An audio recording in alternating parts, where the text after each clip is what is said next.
O Senhor esteja convosco. Ele está no meio de nós. Proclamação do Evangelho de Jesus Cristo, segundo Mateus. Glória a vós, Senhor. Naquele tempo, disse Jesus a seus discípulos: Se o teu irmão pecar contra ti, vai corrigi-lo, mas em particular, a sós contigo. Se ele te ouvir, tu ganhaste o teu irmão. Se ele não te ouvir, toma contigo mais uma ou duas pessoas, para que toda a questão seja decidida sob a palavra de 2 ou 3 testemunhas. Se ele não vos der ouvido, dizei-o à igreja. Se nem mesmo a igreja ele ouvir, seja tratado como se fosse um pagão ou um pecador público. Em verdade vos digo, tudo o que tu ligardes na terra será ligado no céu, e tudo o que tu desligares na terra será desligado no céu.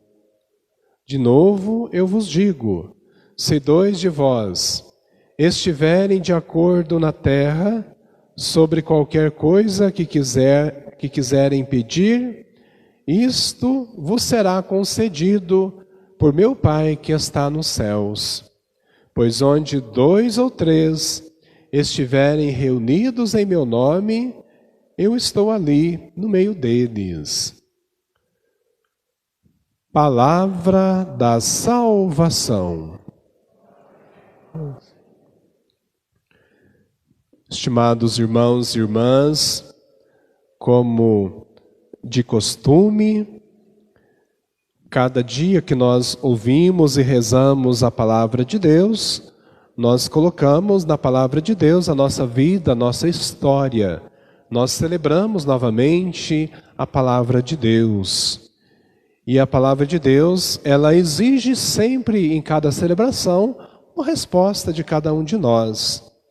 E por isso nós vamos responder em comunidade, igreja, com o refrão que nós cantamos no Salmo, rezamos o Salmo cantando, nós vamos também cantar para iniciar essa nossa meditação, o refrãozinho, dizendo que é o Senhor que dá vida às nossas famílias, ou à nossa família. Será que a gente consegue? Hoje vai ser um pouquinho mais difícil o refrãozinho, mas nós vamos conseguir.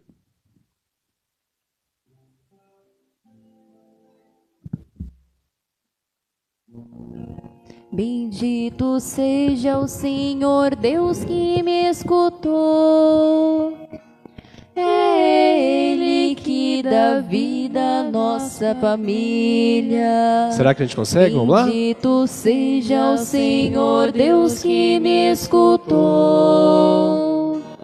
É Ele que dá vida à nossa família.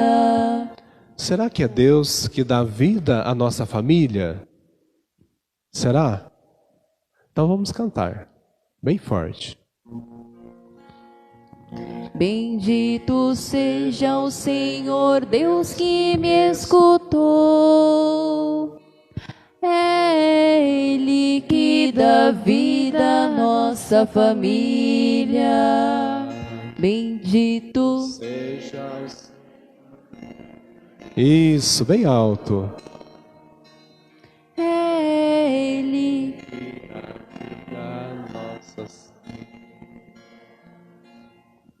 No final da Semana da Família, nós vamos ter uma igreja de salmistas, graças a Deus. Antes de meditarmos o tema dos nossos convidados especiais de hoje, uma palavrinha sobre as leituras, que é o momento assim mais importante da nossa celebração. Momento que nós trazemos a mensagem de Deus para a nossa vida. O Evangelho que nós ouvimos hoje tem uma mensagem que nos questiona, que nos convida a levarmos a sério aquilo que Jesus está nos pedindo. Jesus está falando da correção fraterna. A correção fraterna que deve acontecer na nossa igreja, de modo especial nas comunidades pastorais, movimentos, mas também dentro da nossa família. É tão forte o significado da igreja que Jesus coloca aqui, a importância da comunidade é tão séria que Jesus dá à comunidade o mesmo poder que deu a Pedro, o poder das chaves. Tudo que tu ligardes na terra será ligado no céu, e tudo que tu desligares na terra será desligado no céu. Então Jesus, ele acrescenta esse poder das chaves que concedeu a Pedro, o primeiro Papa, a toda a comunidade, mostrando então a importância de não permanecer uma família, uma comunidade, uma pastoral, a nossa igreja desunida. A correção fraterna é para unir, é para corrigir aquilo que pode provocar divisões dentro da família, dentro da igreja, dentro da comunidade. Jesus vai dizer que esta correção fraterna, ela tem alguns passos. O primeiro passo é a gente chamar a pessoa que está provocando desunião e conversar com ela. Olha, essa sua atitude está prejudicando a nossa caminhada de comunidade, de igreja, de pastoral, de movimento. Você não deve continuar assim. Se a pessoa não for arrogante, não, eu vou continuar assim mesmo, chama mais algumas pessoas da pastoral, da comunidade e fala, olha, você tem percebido que você está só dividindo o povo, você está só provocando divisões. Não pode ser assim, a igreja precisa estar unida, a família tem que estar unida. Se mesmo assim, Jesus vai dizer de uma forma até muito dura, se mesmo assim, se a pessoa não quiser ouvir a igreja, ela precisa ser tratada então como um pecador público ou como um pagão. Porque nós, às vezes até por medo, às vezes a gente fica pensando assim, a igreja tem que acolher todo mundo vive do jeito que quer e tudo mais, como se fosse a igreja ou a minha pastoral, meu movimento, o que nós costumamos chamar a casa da mãe Joana, que fica do jeito que quiser. E Jesus então nos alerta, se essa pessoa ela não tomar postura diferente, ela prejudica a comunidade, prejudica a pastoral. De outra forma, Jesus está dizendo então que a pastoral, o movimento, a igreja, é melhor ficar sem essa pessoa do que ser toda ela prejudicada. Às vezes nós percebemos dentro da pastoral, dentro da nossa pastoral, dentro da nossa comunidade, pessoa que só espinha a outra, pessoa que só machuca a outra, e pessoa que vai distanciando as outras. E ninguém toma atitude, vamos deixando, vamos levando. E de repente essa pessoa já está desanimando outra pessoa, de repente outra pessoa já não quer mais participar da nossa pastoral por influência negativa daquela pessoa que a gente foi deixando. Ela é assim mesmo, vamos passando a mão na cabeça. Às vezes até ri das brincadeiras ou das posturas contrárias à igreja, contrária à caminhada pastoral. A gente vai deixando e de repente essa pessoa com maldade, ela não só quer se prejudicar, mas ela prejudica todo o grupo. Então nós temos que ter coragem de olhar com carinho para as nossas pastorais comunidades e perceber aquelas pessoas que, infelizmente, se servem de mal dentro da caminhada. E a gente fazer o processo que Jesus nos ensinou para ajudar essa pessoa a mudar o jeito de se comportar. porque, repito, senão ela vai prejudicar a minha pastoral, o meu movimento, a minha comunidade e a igreja no todo. Então tomemos cuidado. E depois uma mensagem sobre a primeira leitura.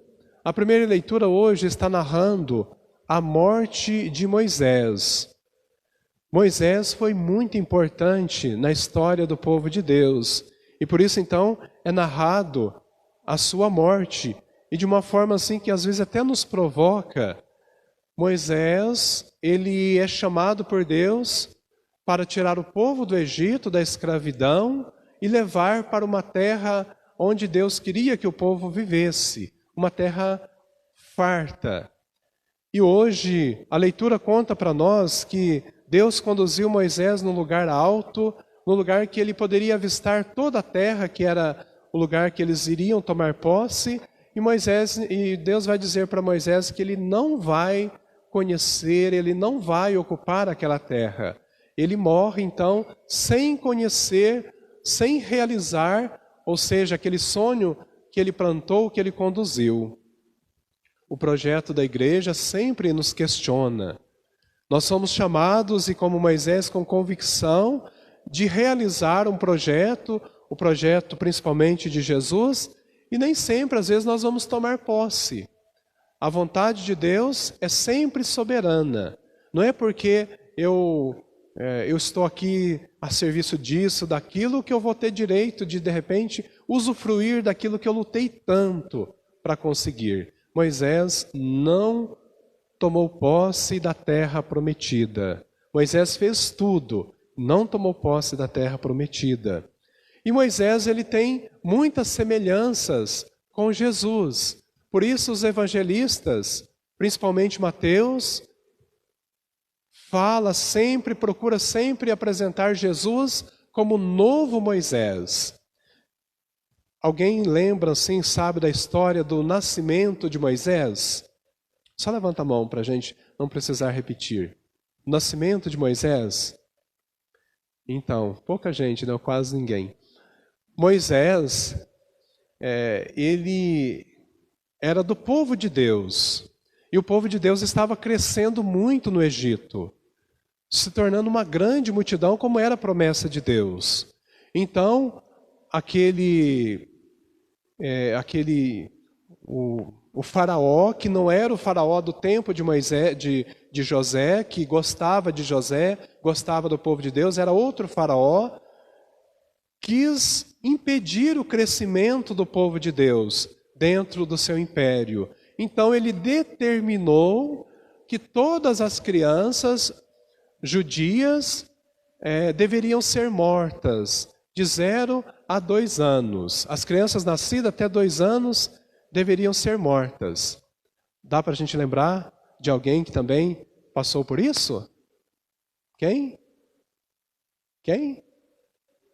Jesus. Jesus também, quando ele nasceu, existia um decreto que todas as crianças também precisavam ser mortas. E Moisés então foi poupado. Moisés, ele foi colocado pela sua mãe num cesto na água. Depois a sua mãe mesmo, ela foi por fora do rio, ela era serva, trabalhava. Depois a filha do faraó vai pegar Moisés, cuidar de Moisés, e a própria mãe vai amamentá-lo. Enfim, as coisas de Deus que vão se conjugando, e Moisés é salvo e depois se torna o libertador do povo de Israel. Quem foi o outro libertador do povo de Israel? Quem? Depois de Moisés? Jesus, é ele mesmo que vocês estão pensando. Só que de uma forma assim, muito mais plena, muito mais definitiva. Não só uma libertação como Moisés, de uma vida física, de pobreza, de escravidão, mas Jesus nos promete uma vida sem escravidão, mas também uma vida eterna. Então essa ligação que a palavra de Deus nos remete, que é muito importante a gente sempre ler a palavra de Deus a partir da ótica, do olhar de Jesus. Pois bem, hoje nós temos como convidados, e razão também das nossas orações, os namorados e também os noivos. É uma classe bastante quase extinta em nosso município, né? Parece. Pode ter bastante, a gente não conhece. Pelo menos no nosso meio eclesial é uma pérola, né? Quando a gente encontra assim na nossa comunidade um casal de namorados, de noivos. Pois bem, nós temos uma primeira vocação, um chamado comum, que é o chamado a vocação de ser cristão, vocação batismal, o primeiro chamado de Deus. O segundo chamado que Deus nos faz é viver em paz na comunidade, viver em fraternidade. Por isso Ele nos dá o sacramento da confissão. Então nós somos chamados primeiro a viver como filhos de Deus, mas não viver de qualquer forma, viver em paz, viver fraternalmente. E por isso então o segundo chamado é ao sacramento da confissão, de estarmos em paz. Depois, Deus nos convida também a vivermos alimentados para Ele, fortalecidos, fortes, imbatíveis. E Ele nos concede então, nos chama a receber o seu corpo e seu sangue, nos alimenta com seu corpo e seu sangue, o sacramento da Eucaristia. Depois também nós somos chamados, como depois de adolescentes para jovem, somos chamados a ser profetas, a falar em nome de Deus. Por isso Ele nos concede o sacramento da crisma, porque aí nós nos tornamos um membro, um discípulo, alguém que pode falar em nome de Deus, em nome da igreja. A partir desse momento, o jovem é chamado à escolha.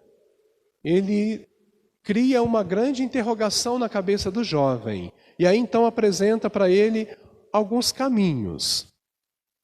No caso, ele pode ser chamado à vocação sacerdotal ou religiosa. No caso do homem, ele pode ser chamado a ser padre diocesano ou um religioso de uma congregação religiosa, estar a serviço do reino de Deus.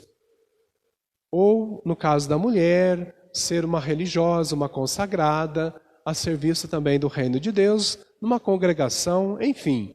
O jovem, ele tem essa primeira pergunta, essa interrogação. O que eu quero ser? O que eu vou fazer? Deus apresenta esse primeiro caminho, esse primeiro chamado. Você pode ser um padre, um sacerdote na igreja, a serviço da pastoral, no caso do padre diocesano, ou um religioso, uma religiosa. Depois, ele pode também pensar, ser chamado a vida, a vocação de solteiro, de solteira. É uma vocação belíssima. Às vezes ele ou ela, na sua meditação, na sua reflexão, se sente mais feliz em servir a Deus na vida de solteiro. É uma vocação. Então, se a pessoa não tem vocação para o casamento, nem para a vida consagrada, não adianta entrar, não vai conseguir. Ah, porque todo mundo casa, eu vou casar. Não, não é assim. A vocação de solteiro também é uma vocação respeitada na igreja e é uma vocação reconhecida na igreja. O importante para Deus é que a pessoa seja realizada, seja feliz. Mas depois tem jovem que vai pensar, não, mas eu tenho aptidão para o matrimônio. Eu sou chamado para o matrimônio. E para receber então esse sinal, esse chamado, a vocação matrimonial, que é só para homem e para mulher, porque a vocação matrimonial ela precisa de 2 momentos. Por isso só pode receber esta vocação, receber esse sacramento, se é homem ou mulher. Por quê? O primeiro chamado da vida matrimonial é viver o amor a 2, a um se completar no outro. Viver o amor a 2. Viver como testemunho do amor a Deus entre homem e mulher, uma vida partilhada a 2. Mas não é só isso. A segunda condição para o matrimônio, que ela é tão importante quanto a primeira, é a vocação de procriar, de ter filhos, de colaborar com Deus na obra da criação. Uma das primeiras perguntas que o padre faz na entrevista com o jovem que pede, que deseja o sacramento do matrimônio é: vocês conversam sobre filhos? Vocês estão abertos a ter filhos? A colaborar com Deus na criação dos filhos, principalmente do jeito que Deus quer?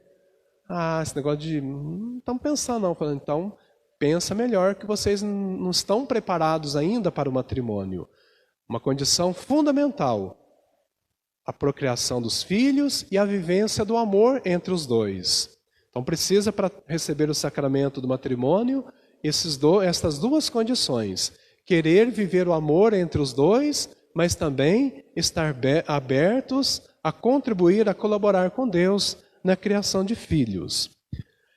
Para isso, então, a Igreja apresenta um processo, uma caminhada. O primeiro momento do chamado é a atração. O jovem querer namorar. Não existe outra forma, querer namorar. E o namoro é uma fase assim mais tranquila. É uma fase de não um compromisso tão sério. É um conhecimento. Os dois vão se conhecer, saber o que pensa um, o que pensa o outro, como um foi criado, outro foi criado. Eles vão só... O namoro é bem tranquilo. O namoro não tem esse compromisso aí de como um já querer viver com o outro e tudo mais. Não, é uma coisa muito tranquila. É um conhecer muito, muito tranquilo, muito leve. Mas depois tem um passo. Depois de um certo tempo de namoro, aí tem outro passo, que aí é um passo mais sério, que é o passo de noivados. Eles podem até e devem pedir a bênção da igreja: olha, nós namoramos um certo tempo e a gente percebeu que nós nos damos bem, nós temos muita coisa em comum, nós nos compreendemos bastante, nos respeitamos muito, então a gente quer dar um passo um pouco mais sério no nosso relacionamento, no nosso conhecimento, e aí então entra o noivado. O noivado já é um compromisso muito sério, porque eles já vão viver na perspectiva de um viver para o outro o resto da vida. Então já não é mais aquele compromisso leve do namoro, mas já é um namoro na perspectiva de realmente um conhecer de verdade o pensamento do outro, o jeito do outro, o que o outro pensa em relação a isso, em relação àquilo, para que de fato depois não tenha divergências de pensamentos, de ideias. O erro de pessoa, o que mais dá nulidade matrimonial hoje é o erro de pessoa. A pessoa casa, começa a namorar, fica apaixonado, faz 2, 3 dias de noivado e já casa, apaixonado. E aí depois casa e parece que são pessoas diferentes. Erro de pessoa. A pessoa não teve a oportunidade de se conhecer.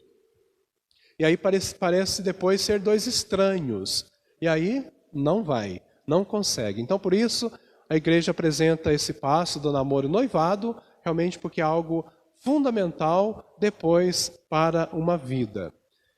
E por fim, a igreja sonha, deseja muito que esse casal de namorado, ou ainda mais de noivos, eles consigam atrair o outro para Deus, para a igreja. Porque a igreja, ela é fundamental no processo de namoro, no processo de noivado e muito mais no processo matrimonial, na vida matrimonial. Então o casal, eles precisam atrair o outro para Deus. Seria muito bom, excelente, quando os dois são de Deus, quando os dois já têm uma fé em Deus. Mas quando não tem, aquele que tem precisa ser mais forte, precisa trazer o outro para Deus. Às vezes, infelizmente, acontece o contrário. O menino, o jovem é de igreja, o rapaz ou a moça são de igreja, um dos dois, de repente, começa a namorar com uma pessoa que não é de igreja, e ao invés dela trazer a pessoa para a igreja, a pessoa leva para fora, leva para o mundo. Ou seja, a pessoa não estava fortalecida, a pessoa não era forte. E por isso hoje nós temos o exemplo de Santa Clara. Santa Clara, uma jovem milionária, tinha tudo, mas ela desejou uma vida de pobreza para servir Jesus. E por isso ela fugiu de casa, sua família era contra. Ela fugiu de casa. E ela fugiu para viver então somente para Cristo. E a sua opção foi tão rica, tão bonita, tão perfeita, que depois ela arrastou junto com ela mais uma irmã. Futuramente ela levou a mãe dela para esta vida de simplicidade, deixando toda a riqueza. Depois ela levou outra irmã dela, ela atraiu para Deus. Repito, você jovem que está namorando, se o seu namorado ou se a sua namorada ainda não é muito de igreja, assume essa importância do seu namoro de arrastar, trazer para a igreja, para Deus, porque é isso que vai dar sustentabilidade na caminhada para frente. Atrair atrair o outro para Deus, porque daí as coisas que nesse mundo não são fáceis vão se tornar um pouco mais tranquilas. E por fim, então, eu gostaria de, já que nós não temos aqui candidatados hoje para partilhar conosco um casal de namorado ou um casal de noivo, eu gostaria de jogar um desafio. Se alguma pessoa já casada, que recebeu o sacramento do matrimônio, quisesse partilhar, mesmo que seja 2 minutos ou 2 palavras, o que mudou do namoro para o matrimônio? Por que eu gostaria que alguém me respondesse essa questão? Porque eu trabalhei com um padre que ele assustava um pouco nas entrevistas de noivos. Ele dizia assim para a noiva, e depois para o noivo também. Ele dizia assim para a noiva, olha, eu preciso te esclarecer uma coisa. Esse seu noivo aí, esse noivo seu aí, para você imaginar, o seu marido de amanhã é o seu noivo 10 vezes pior. Então você soma tudo que ele tem de ruim, amanhã o seu marido é o seu noivo 10 vezes pior. Não se iluda, eu não quero te iludir. E depois falava também para o rapaz, olha, a sua noiva aí, a sua mulher de amanhã é 10 vezes pior do que a noiva de hoje. Eu sempre pensei nisso, mas eu nunca tive coragem de falar. Então eu gostaria que algum casal hoje, depois de mais de 15 anos de padre, mostrasse para mim que isso não é verdade. Sabe que tem algum casal que poderia dizer para mim que não mudou nada, ou seja, mudou só para melhor? Ou se tinha tendência de mudar para pior, mas depois corrigiu e melhorou? Sabe que tem alguém que tem essa coragem? Hã? Meu Deus do céu, vou continuar com essa teoria.